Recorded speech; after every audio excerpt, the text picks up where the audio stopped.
আসসালামু আলাইকুম ওয়া রাহমাতুল্লাহি ওয়া বারাকাতুহু। আশা করি সবাই ভালো আছেন।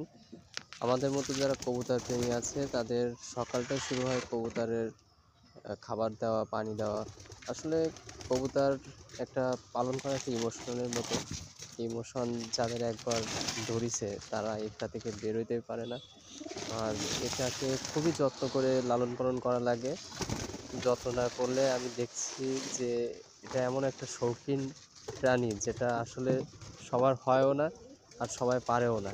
এটা সময় দেওয়ার উপরে। তো দেখুন এই যে কবুতরটা, এটাকে আমরা গোল্ডেন গিরিবাজ হিসেবে চিনি। খুবই ভালো গিরিবাজ। আর কিছু জালালি কবুতর আছে আমার এখানে। দেখেন, আপনারাও দেখেন। এগুলো আমার শখের কবুতর, বাছা বাছা কবুতর। সবার খোপে ডিম আছে। আশা করি খুব দ্রুত কিছু বাচ্চা আসবে এখান থেকে।